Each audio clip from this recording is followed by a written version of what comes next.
because Candace Bailey is back, everybody. Yeah, and I'm feeling good. She has hopped up on Dayquil and methamphetamine. She's ready to go. Yeah. I saw her rip a hobo's face off. Don't No tell need to them. do it. He wasn't even in your way. You just went up and just She grabbed at the eyebrows. I am Candace Bailey. We're coming to you live from the G4 Studios in Los Angeles. That is the truth. Welcome back, Princess. Thank you. On the show today, Prince. The Sopranos go to Norway. Yeah, Steven Van Zandt from Lilyhammer will be here live to talk about his new Netflix exclusive show. Plus, every year, 50,000 people flock to Burning Man to celebrate art, culture, and being naked in the desert. Yeah, naked. This year, though, the loyal fan base may have been screwed out of getting tickets to the festival. Is there a way to fix things? No, is there? Out in the loop. Can't wait. Answer. Then Chris Gore sits down with Ryan Reynolds and Denzel Washington to find out why Denzel got waterboarded for his role in Safe House. And do you like cameras? Sure. Well, today in Gadgetron, we've got the Nikon 1J1. Such a sexy name it is. 1J1? The DSLR's little brother. Ashton Kutcher seems to dig it, but we will see what Matt Myra thinks. Nice. Now, we need news. That's right. I think Sarah Underwood can help with that. I can. It is the truth. Hello, guys. A big iPad 3 announcement is on the way. Wait, you're gonna have to wait. You're gonna have to wait. Okay, You're gonna have to wait. Let me finish. And the FBI just released their secret file on Steve Jobs. It's a good feed today, and I'll tell you all about it later. Can't wait. Thank you, Sarah Underwood. Can't wait. Dropping bows. Hey, listen, your friends have these things on their Facebook. It's called a wall. All right? And they need videos on them. Fortunately, there's Around the Net.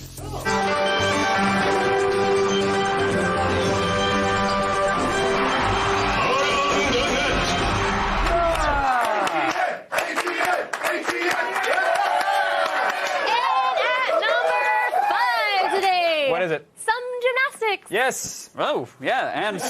And spoiler, this guy does not stick the landing.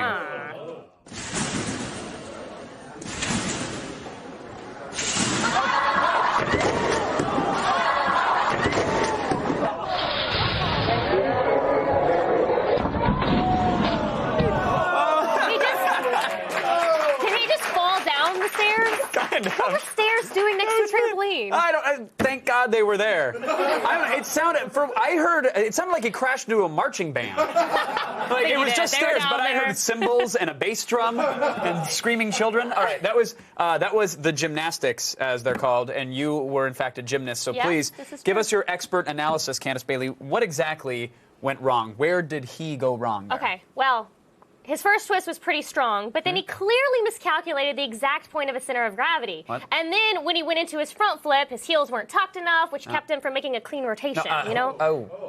No idea what you just said. The correct answer was that it went wrong when he put on a unitard. Because any grown man that does that deserves a staircase to the nuts. Yeah. Really?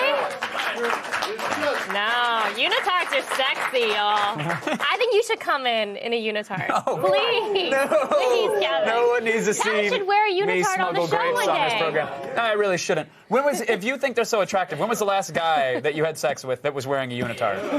Never. And not even during the act. Never. I mean, that wore one. I'm kidding. Yeah, Never. thank you. Okay. People use Kickstarter to fund a lot of worthwhile projects, from funding thought-provoking documentaries to building museums to raising money for a statue of RoboCop in Detroit. God, I can't believe they didn't build it, did they? They should have. But now there's a new project on the crowdfunding radar. It's an ultra-violent zombie action movie starring the reanimated corpse of Osama bin Laden. Bin Laden is back. We and a few others are the only thing standing between the people of Afghanistan and a zombie apocalypse. Someone's going to have to make a stand. Someone's going to have to say, enough.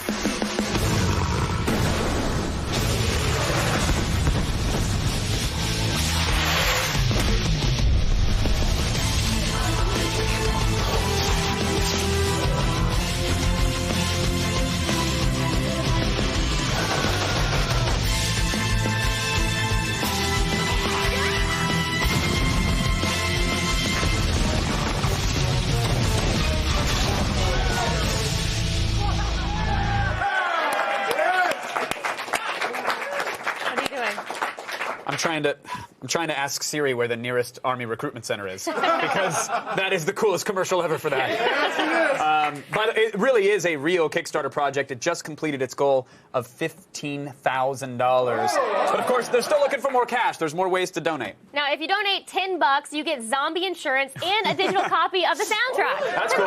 For $100, you get Zombie practice targets, which is kind of cool, and a copy of the movie on Blu-ray. That's great.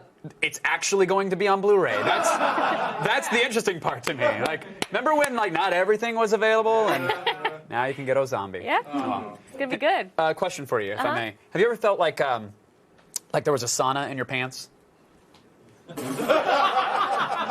I told you to see a doctor about that. No. Totally did. Taken care of. I'm actually referring to a real-life product that you can purchase with real-life money. Oh. Sauna pants. Nothing makes you feel more invigorated and refreshed than a steaming sauna. But who has the time to spend in a spa? Plus, the sauna experience can be expensive. Not anymore. Introducing the revolutionary sauna pants. The at-home sauna experience that you can enjoy when you want to and where you want to. Right in the comfort of your own home. All you do is wrap, adjust heat level, and relax. Now you can read, watch TV, or just relax in the privacy of your own home. Order now and just wrap and relax. Oh, wow. Just relax with swamp pads. No, thank you. The best way to do it. I actually know at least a dozen better ways to make your crotch region hot and sweaty. Only 3 of them require you to wear a diaper. I don't want to know. No. You probably don't, actually. No. You don't. But we will be getting sauna pants next week. Yes! We're going to wear them! Yeah. Are we wearing them for the whole show? Yeah. That's going to be sexy. If we're lucky. Sauna pants. It's going to be so disgusting down there. You're going to hear, exotic birds come out. When I take it off, just the swampiness. Ew. Why would anyone just want a sauna for their cooch region? That's gross. That's the only region you want it for. Ew, I would maybe do it up here in my legs, but just here? Everywhere but there? Ew, swampy, stinky. It's going to be a good show next week when we get these sauna pants in. It's going to be good. I am excited to wear them, Yeah. All right, in at number 2 today, a nice, quiet ad for Charmin Fresh Mates. Well, it starts off quiet. Try this routine to feel fresh and clean. Pair Charmin Fresh Mates with your Charmin... Oh, Spice Body Spray is too powerful to stay in its own commercial! That's right. Power! So good! That's right. I don't know if Terry's taken requests, but we would love it if he broke through the space-time commercial barrier and punched his way through the cast of Glee. If he Get you directions. If he does it while singing Hit Me Baby One More Time, that'd be even better. Oh, because Hit is in the title. Thought you were just a Britney Spears fan. No, not anymore. I used to be a huge Britney Spears fan. Actually, okay, I'm going to admit something. Uh-oh. I was once upon a time on the show Say What Karaoke, and I had to jump and make a fool of myself and sing. Basically, all I did was sing and strip and flip. Hold the phone. And I won. I ended up winning a trip to Jamaica, which was awesome.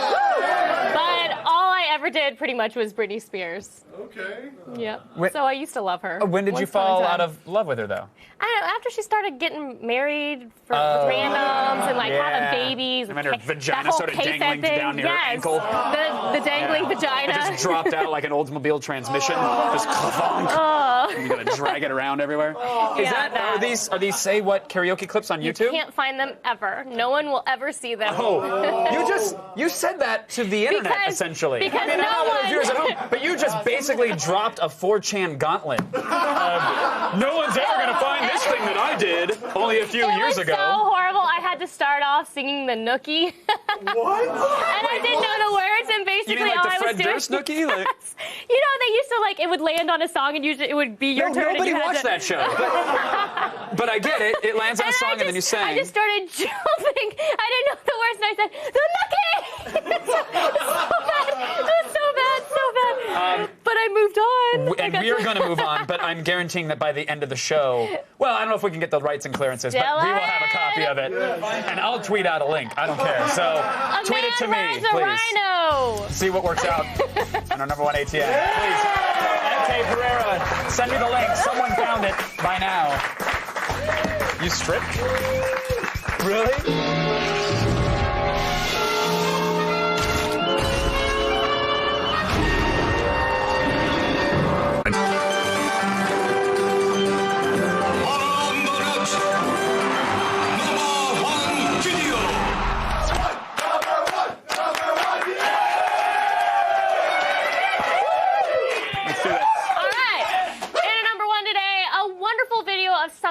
doing something very stupid. Is it on Say What Karaoke or? That was something very amazingly stupid. By the way, in case you missed the top of the show, please find the clip of Candace Bailey on Say What Karaoke and tweet it to me. But let's talk about a new clip. This one is way over the top. It's got incredibly enthusiastic commentary by a guy behind the camera that is just so good. It's to die for. Hey, dude, if you want to do it, dude, you gotta go for it. You gotta go for it, dude. Let's do it. Oh my gosh. Oh my gosh. Oh my god. Oh my god. Dude. Careful, dude. Careful. Yeah, dude, do it. Do it, dude. Do it. Do it. Do it, dude. Yeah, dude. Yeah, dude. Yeah, dude. Do it. Do it, dude. Do it. It's a rhino standoff. Do it. Oh my god. Oh my god. Yes. Yes. Yes. Yeah, dude. Yeah, dude. Yeah, dude. You're rhino right, man. You're rhino. Oh my god. This is amazing. This is amazing. This is amazing. Yeah. Yeah. Yeah. Lock in. Oh. Yeah, dude. Yeah. Yeah. Yeah. Yes. Yes. Yes. Yeah, dude. Yeah, dude. Yeah. Yeah. Let's get out of here. Let's go. Let's go. Let's go. Let's go. Let's go. Yeah. Yeah.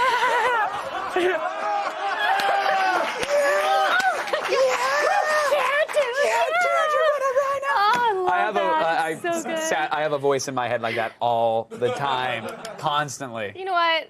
That does explain how many times you've been featured in Man on Animal Monthly. Okay.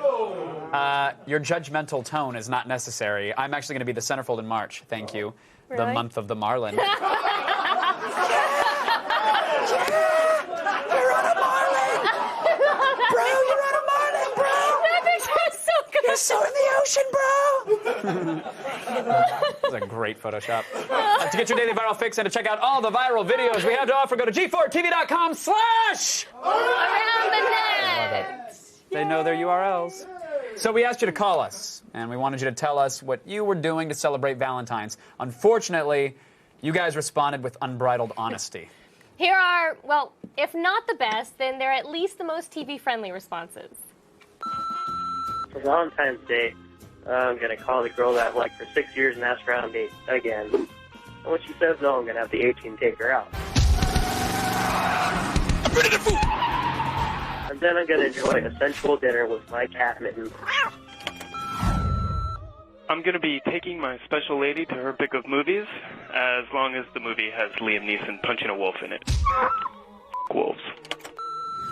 Angel Camp 7 here, and I will be celebrating Valentine's Day by working at GameStop because Twisted Metal will be releasing on Valentine's Day. And nothing says I love you like a rocket launcher up your poop chute. This Valentine's Day, I'm going to spend time with the one woman who truly understands me. My mother. This Valentine's Day, I will be getting married and fighting dragons in Skyrim. I'm getting married in Skyrim to an orc. Aww. Happy Valentine's Day, everybody. Now listen, when it comes to cameras, don't be a size queen.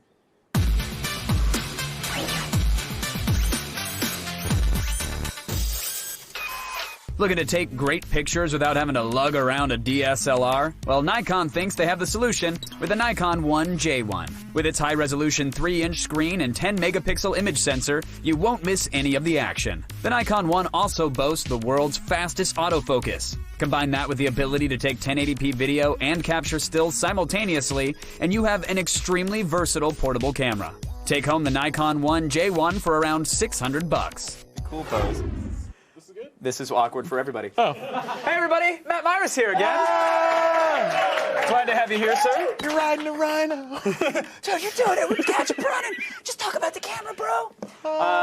Look, there are a bunch of smaller mirrorless cameras out there. Nikon, or as someone on Twitter told me, Nikon has finally entered the game with the Nikon 1J1. Promises to take your pictures to the next level. Hey! Boom, pow, lasers, explosions. It's got interchangeable lenses. That's kind of cool. You can take that off. Whoa! And do things with that. So naked. Yeah, the market here is for someone looking to upgrade from a point and shoot. Sure. You know, or down from a DSLR. The lenses are interchangeable. There's only 4 right now. Okay. You got 4 different ones to choose from, different zooms. This one is a 10 by 30. This is what this ships with, so it's like 3 times zoom. So you're not getting a huge zoom, but it comes with the camera. I was gonna say it's nice that it comes with the lens. Yeah, absolutely. The body's slim, but it's sort of slippery on this side. There's only one little grip for your thumb, which is right by the shooting dial. Oh, okay. You know, it's okay. It's a little slippery. If Well, you're here's- going to be shooting for a while, it's a problem. I mean, the color choice and the aesthetics, I'm okay with that. But what about the shutter button on top? Like the actual snap a photo button The is top kind of an this issue. is like one very smooth plane. So if you're not looking at it, you're not going to know what you're shooting. Like, Right. so you hand it to somebody on vacation, they will record a 12-second movie of you. Exactly. Instead of that photo of that moment you'll never get back. Right, you in front of a fountain and with some foreigner yelling, I don't know, it's a video. You're riding a rhino! It's got a high-resolution 3-inch LCD. It's got a pop-up flash. Sure does. I can do that for you. Okay, If you for wanna- the kids who didn't see that Hey there. guys, ready? Ready? Where'd that come from? And then Short Circuit changed the... Johnny 5 changes the channel on the TV. No disassemble. Did you find yourself missing the viewfinder, though? Not really, because this LCD is actually one of the best I've ever seen on a camera. Really? You don't really get the full picture there. That's my face. But the LCD is very accurate, and it really is, and something I didn't miss. A lot of people say, oh, I missed the viewfinder, but whatever. It's not a big deal on this camera. The flash only... Not to be dismissive of all those people with their opinions. Listen, but guys, whatever. here's the deal. If you're looking for this camera, don't worry about the viewfinder. The LCD's perfect. The shutter speed, though, with the flash is a weird thing. The flash only goes off at 160. You cannot change the shutter speed if you're change doing... it. It's weird. It defaults. So if you're gonna want to catch some high speed stuff and the lighting's not great, you can't have the flash. It's a very weird situation. Oh, that's odd. So yeah. you can have your subject be bright and blurry, Yeah. or very dim and crisp. Yep. Okay. Dim and crisp. Fantastic. Well, are those the only shooting modes on there? A dim and crisp and light and blurry? Or? There are multiple shooting modes on this thing. I saw the rocker dial here. Yeah, The it's like 4 different things, which Yeah. is the most under. You got a whole dial here. Look at the rest of the dial. It's completely empty. What the hell? Is that for future expansion? I don't think so. Probably not. All right. Yeah, So- it should have ice cream sandwich on it in no time. Exactly. That's for you guys at home. That's for me and Kevin. Yeah. It's got these weird shooting modes. There's one mode on here where it's called magic motion or shooting something. I don't know what it's called. It exactly. releases doves when you snap But the what photo. it does is it takes a photograph. Let's go to play here. This is something we shot earlier. If you can get up on this. This is Jeremy, our producer, and it takes 1 second of video, slows it down, so you have like a death montage. I will now play it for you. Oh, wait. Man. Yeah. And that was his last juggle. That was the last. That was the last time. So it minutes adds later, he was riding a rhino. It adds the in memoriam music automatically. Yeah, it adds that, and that's the only music you get, and you can export it without the music, so you could put heavy metal on if you want. Okay, that's cool. So, but at least it saves it as a file that you can use, right? Yeah, it does. What is it, MP4 or something? MP4 and no audio on the MP4, so you can choose your own music. Now it can shoot 1080p at 30 or 60 frames a second. It even has a slow motion setting where you can capture video at 400 or even 1200 frames a second. I imagine there's got to be a pretty big resolution hit, though, if you're capturing something that high It is a speed. huge resolution hit. Okay. We have a sample here. This is us dropping an egg earlier. I sent some interns out to buy eggs and then destroy them. Oh. That's 400 frames and 1200 frames. 400 You still can looks really see- good. It does. The 1200, again, it gets very pixelated. Mm-hmm. But it's a cool thing to have. I don't know when you're going to use it unless How- you're going to go crack eggs on a sidewalk. Right. Well, how long of an egg 5 cracking seconds. session can we have? You get 5 seconds. Okay. So that action has to last 5 seconds. Got and it. that's it. Regular speed video on this looked great, though. The image was really sharp. Color reproduction was very good. It actually looks better on the camera than it does at home because we actually have to down-res it to show you. Oh, wow. Okay, Yeah. shooting modes aside, the camera has a 10-megapixel sensor. Yep. Not as high as some cheaper Nikon models. Yeah. So how were the actual still pictures? They were actually excellent. These Okay. were some great pictures. Outside, the images look beautiful. Look at all that color. Yeah. Reproduction's very good. It's not too saturated like some mirrorless cameras I've seen. Noise performance wasn't the best, but it was still very good. That's Whoa, Jeremy looking easy sexy. now. Yeah. Easy. Where's that music? Let's bring back that music. Oh, there it is. Yeah. There it is. Okay. Can we soft dissolve? Are you staring at...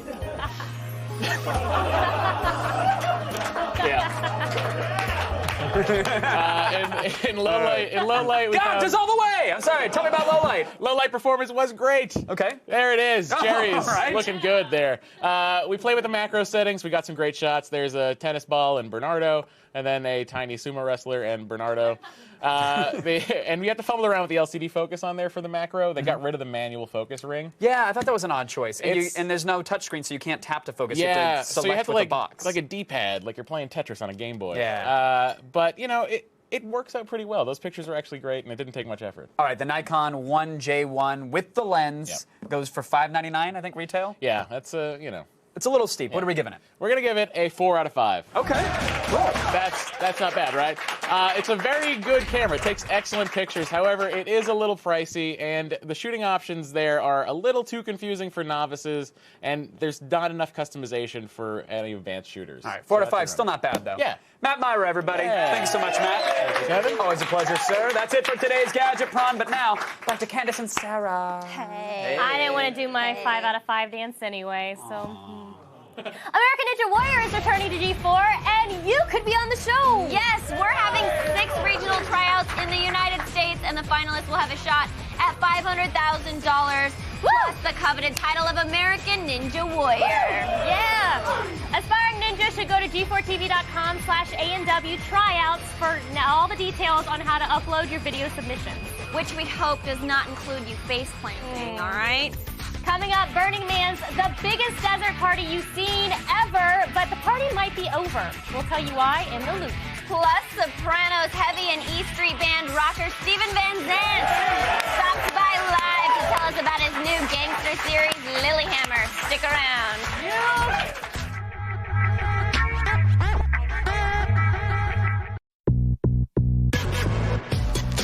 All the news you need to know. The feed. It's Thursday, February 9th, and here are your top stories. Your fancy iPad 2 is about to feel old. The next iPad's unveiling might only be a month away. Oh. All Things D has sources saying that the 3rd-gen iPad will get its ceremonial presentation at an event in the first week of March. They also have specs on the new device, which are similar to what's shown in leaked pictures obtained by Cult of Mac. It will have the same form factor as the iPad 2, but with beefed-up processors and a high-res Retina display. No word on when it will ship, but experts agree it will most likely be within a week or so of its announcement. Now, speaking of Apple, the FBI just released their 1991 file on the one and only Steve Jobs. This is interesting. The Bureau wrote up the in-depth 191-page report because Jobs was being considered for a White House position under the first President Bush.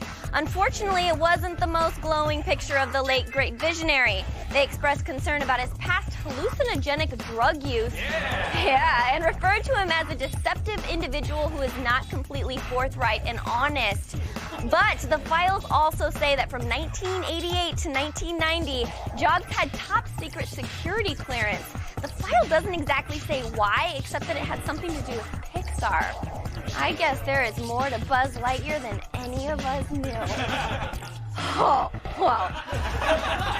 And Double Fine, the game studio behind such titles as Brutal Legend, Psychonauts, and Stacking, just turned a Kickstarter to fund their next game, and oh my geez, has it worked. As of an hour ago, they've raised just over $1 million, for their new game Adventure, a point-and-click graphic adventure that updates the genre for the modern gamer. They reached their initial $400,000 goal in only 8 hours. So they plan on using all the extra cash to produce a documentary about the process of building the game, translate it to more languages, and put it on as many platforms as possible. So at this rate, they'll be able to have a version in Esperanto that you can play on Dreamcast. Yes! Now, Chris Hardwick is teaming up with Machinima, Lucasfilm, and the Make-A-Wish Foundation for the first ever lightsaber run called Course of the Force. Yeah, in this Olympic-style relay scheduled for July 7th through the 11th, cardio-competent Jedis will band together for a 136-mile journey from LA to San Diego for this year's Comic-Con. Participating Padawans will take a quarter-mile leg each, then hand off the lightsaber baton to the next Jedi. Of course, runners are encouraged to show up in their very best Jedi or Sith jogging attire. To register, you'll need to make a $500 donation, but do it for the kids, darn it. Yeah. And finally, South by Southwest is coming up in March, and they've just announced their lineup of Midnighters and short films. Beyond the sci-fi alien Nazi epic Iron Sky, they've also picked up the Aggression Scale, an uber-violent homage to 80s cheese that pits a band of teenagers against greedy hitmen with their eye on a prize. Check it out.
Like Home Alone, but with hitmen and way more blood. I'm sold. I'm Sarah Underwood. You've just been fed. Now back to Kevin. Thank you, Sarah Underwood. Now listen, if you're not familiar, Burning Man is a week-long desert party where people celebrate art and nature and crazy costumes and maybe some mood-altering substances, just a little bit. But has the festival screwed over its devoted community permanently? We're going to find out right now in The Loop.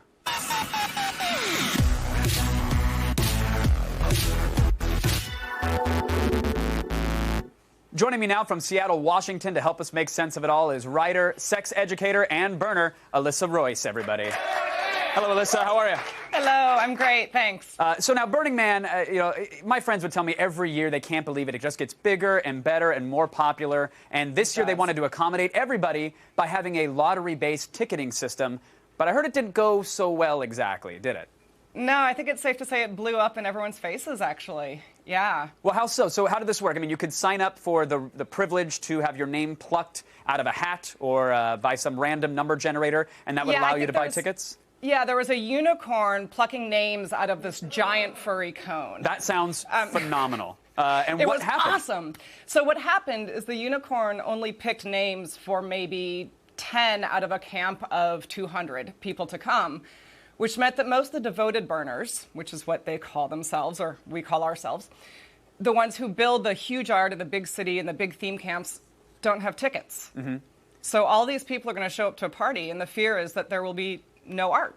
Burning Man doesn't exist without people to build it. Sure, but I mean, out of a group of 200, yes, 10 got the tickets, but that means that, you know, there's 190 potentially new people that could go and experience it. Is that not how it works, or is it basically all those tickets are going to scalpers? No, that's exactly how it works, and that's precisely the problem, because if it's your first time down there, you don't know what it takes to spend the months before you go down there to build the project. You don't know what it takes to get down there and actually make it happen. So if you have a bunch of new people who are awesome and we need them, but they don't have the experience to build it. And then not to mention the sort of pain of people who have for years dedicated their lives to doing this, who suddenly were told, sorry, Unicorn said no. Right. That sounds like a very Burning Man apology, though. Like, I'm sorry, guy in fuzzy boots and steampunk goggles. The Unicorn says no. Yeah. But I mean, how do you accommodate all the noobs that want to go while still, placating all those who have really built this festival over the time? I mean, you can't just allow 100,000 people in the desert, can you? No, the Bureau of Land Management won't let that happen, and the infrastructure would be nearly impossible to accommodate. So I think that's the million-dollar question. How do you maintain an air of inclusiveness and let everybody in, but still say, these people get first priority. We need these people. They are who we are. And I think that that's what Burning Man is struggling with right now. And I do think they're trying, but it's a big mess. Well, how is this going to affect attendance this year? Do you think a lot of the tried-and-true burners will stay away now because of this sour taste? Do you think that it's mostly the tickets have gone to scalpers and people are going to have to pay thousands of dollars to actually get that experience? I don't think a tried-and-true burner will pay thousands of dollars to get the experience. I think anybody who does pay thousands of dollars to get the experience won't get the experience because the tried-and-true burners won't play that game. Mm-hmm. I think attendance will be impacted pretty greatly.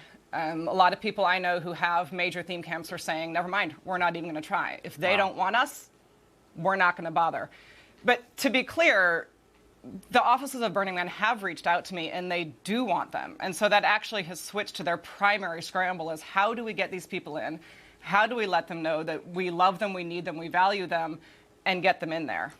And that's not an easy question. Right. Well, I mean, you wrote a great blog piece about, how they could actually fix Burning Man. And a lot of that is, at least right now, maybe we don't have the answer to how do you accommodate thousands of new people who want to experience this. But at least on the PR front, they need to be more upfront with what's happening internally, right? Yeah, that post went crazy. But I think the biggest problem they have right now is literally as simple as hurt feelings. And they, understandably in their frustration, have completely holed up and not been communicating adequately with people. And so people are pissed. And once, like in any relationship, you get pissed and scared and feel like you've been treated badly, you're just like, screw you, I don't need you. And that's how a lot of people are feeling. And so I think Burning Man has to fix that. They have to apologize. They have to let us know they love us. And, it's a weird romance thing, but that's what it is. Right. Sounds like the Unicorn needs to fly house to house and just give a hug. Just a hug and some glitter. A reassuring nuzzle. Alyssa Royce, thank you so much for joining us and keeping us in the loop. Really appreciate the blog post as well. Good luck with the burn this year. Right now, we're going over to Candace. Denzel Washington and Ryan Reynolds are in a movie together. Chris Gore's got the scoop. Would you kill for a promotion? Get in the truck! In Safe House, a rookie CIA agent gets a shot at the big time when the world's deadliest spy lands in his interrogation house. You're responsible for your house guest. I'm your house guest. I've heard about acting being torture, but you actually get tortured in this. What was it like to be waterboarded? It was interesting to have water go where you don't want it to go. And you will, I think, give up information, even if it's lies. I just had a slight taste of it, but it was enough for me. The clock is ticking. They gave you the keys. Do your duty, son.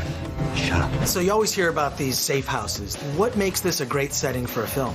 Well, I think it's a little explored. I mean, you haven't really seen this kind of part of like a CIA thriller in the traditional sense. I didn't know that safe houses were everywhere, all over the world. So you could walk by one and you think, oh, there's a little health clinic or there's a little shop, but just behind those doors is something else.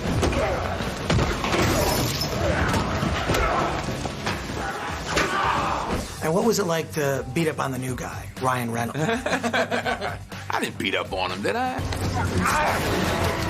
I tried to choke him and throw him through a window once or twice. I tried to kill him a couple of times with it. He had it coming. Fighting Denzel Washington, not fun. Is it more humbling or painful? Well, I think it's both. I think it's safe to say it's humbling and painful. The man is in peak physical condition. We're certainly not exactly the same age, so it's amazing to see that this guy can be that quick and that strong.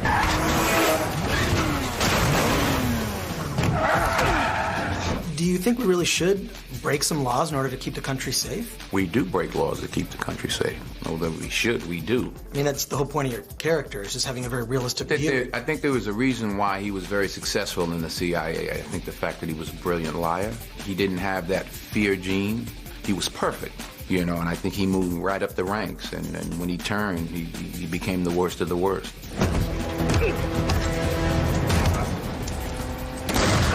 This seems like a realistic look at the world of espionage. It's not as sexy and fun as 007 makes it out to be. No, it's ugly. Yeah, that's kind of what I loved about the film, was it wasn't romanticizing that world as much. You know, when you watch this film, you think, God, I don't know if I would ever want to be a CIA agent. That just it's a deceitful, duplicitous, dark, murderous. I mean, it's psychotic. It's a crazy job to want to do. Sort of achieving objectives of a massive world power like the United States is probably pretty can be a little dark. Is this legal? This ain't your daddy's 007. Safe House. No glamour, all grit. Stay tuned. Sopranos standout Steven Van Zandt will be here live to talk about a Scandinavian gangster show, Lilyhammer. The feed is brought to you by Geico. 15 minutes could save you 15% or more on car insurance. Visit geico.com for a free rate quote.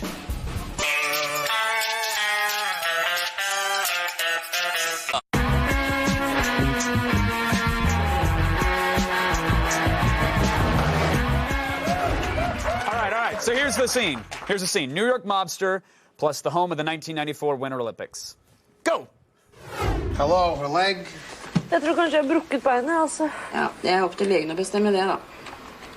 Oi. Hva skjedde hvis noe feil her? Jeg tror jeg må få det nummeret en gang til, jeg. 23. Okay, enough. Nei, du kan ikke bare gå inn. Vent, da! Go yourself.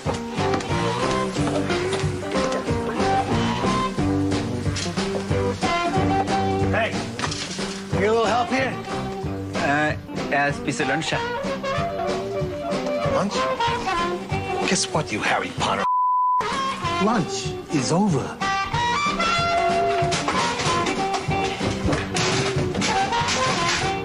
The doctor will see you now. Please welcome Steven Van Zandt, everybody! So did you, were you just re-alphabetizing his cassette tapes in there? Is that what was happening? That was it. Your character's OCD? Cleaning out his glasses, his Harry Potter glasses. First and foremost, congrats and a half. I was told nearly 1 million viewers for the first episode alone, which is like a fifth of Norway's population. True. Truly, It really not a is. joke. It Look is. at the wiki, tuned in for the first one, and then you said for the second episode it grew. It grew because they all figured it was curiosity for the first one, Sure. you know, and then the second one grew, and the third one was the last night, and it grew again. Wow. So, congratulations, man. You also threatened to break the faces of anybody in Norway that didn't tune in, to be fair. You did intimidate them all. Don't mention that. So now you have the EP credit, which is, does that mean you clearly you showed up to set to be in it? But beyond that, what is required to get the EP credit these days? How involved were you? You know, I wanted to be very involved because I don't do that many things, let's face it, okay? You know, I'm pretty lazy. But I have a card of 50 million projects that says otherwise. That says you have your own flavor of Tic Tacs coming out soon, a professional line of yo-yos. I mean, good idea. No, I really, you know, when I was about to do a domestic Norwegian TV show, right, and which is already really weird, okay, probably unprecedented, I would guess, right. And, you know, you want to have some control. I mean, you're not going to have total control. So I worked with the two writers who created the idea, wonderful writers, and so I became one of the writers, and we worked for a year on the scripts. I figured if the scripts are right, you know, you're halfway home, really. Certainly. You know. And then the executive producer part just came from being on the set every day and making sure that, you know, the script got filmed. You know? Right, exactly. So, you know, but they're terrific. I mean, you know, and the acting over there is just exceptional. You know, they're all national theater. You know, the government actually supports the arts over there. Right. You know, as opposed to our wonderful situation. You know, we're the only country in the world that thinks art's a luxury. You know, everybody else knows it's essential. Right.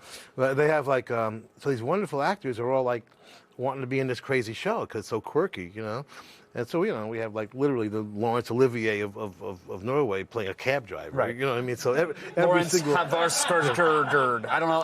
I saw the credits scroll and I had no idea what was happening there. I know. If you pronounce the names out loud, you get hurt. Yeah, exactly. Yeah. So now, I mean, it's one thing to go over there and be attached and do the series in the way that you did, but then to bring it here as the first Netflix original series as well. That is the mind blower, honestly. Yeah. Because, you know, I said to Ted, you know, at Netflix, you know, I said... Ted Netflix, by the way, is the CEO of the company, in case you don't know. Yeah, sorry. Yeah. Yeah, Ted. The Netflix Hence the estate. name. Ted Sarandos, who was the head of content, who I said, you know, listen, now this is going to be your first original content. Do you want to dub it? You know what I mean? It's like it's subtitles, except for me. Oh, by the way, the premise is that my character understands Norwegian but doesn't speak it, right? So, and actually there's quite a few people over there that are like that because it's a very hard language to speak, but you can get to understand it. So the character's the only one speaking English in it, right? Anyway, I said, you know, you want it with the subtitles? He said, yes, we want it artistically, just like it's going to be over in Norway. And I give them a lot of credit, man. Netflix is very cool. Yeah, and clearly the future of distribution as well. Like, yeah, so we're on cable. Not the future. One of the many pieces of the distribution puzzle in the future. Sorry. But you know what is cool, and they're a little bit ahead of everybody on this one, is they put up all 8 episodes. Right, so it's not like one episode and 2 weeks later I can catch it. You can get the whole season now, and that's great. And many people have watched the whole thing this week, you know, and that's just the way people are watching things now. They're taping things and then seeing them 3 and 4 at a time. Right. Well, Netflix is doing that as a matter of course. So again, to prove you wrong on the whole, I don't really have a whole lot of irons in the fire, you have 2 satellite radio stations. I do, yes. Underground Garage 21 and Outlaw Country 60, yeah. So now what is that sort of schedule like for you? Are you doing talk shows or you're just programming them? How does that work? No, yeah, they're my 2 formats that I created. You know, the radio was just in need of some new formats, you know. So the rock and roll format, the Underground Garage format, is all 60 years of rock and roll in one place, including the best new rock and roll right now. My syndicated show, which is on the biggest stations in the country, regular terrestrial stations, about to do our 10th anniversary, and we counted like 500 new bands we've introduced. So there's a lot of bands still playing traditional rock and roll. How are you finding these bands? Are they throwing CDs at you? Are they emailing you MP3s? Yeah, all the above, kind of. You know, now that people are sending them, I used to go to record stores and just ask, you know. So that's really cool. I'm sorry, what's a record store? Yeah, right. Exactly. Exactly.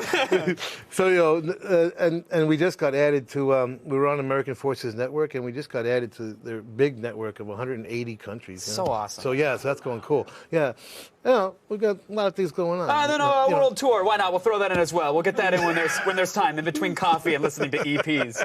I love it. It's really a great series, and again, I think Netflix is a perfect home for it here. So congratulations on that, good sir. Real pleasure to meet you. Cool. You too, man. You too. Steven Van Zandt, everybody. You can watch the entire season of Lilyhammer. It's on Netflix right now. Go do it.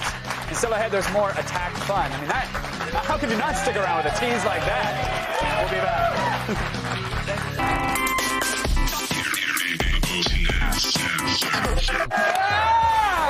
Noises! Thank you to Steven Van Zandt, yes.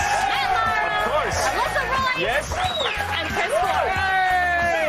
Thank you to all of those people and more. Candace, plug your comedy show. My comedy show. Candace, we have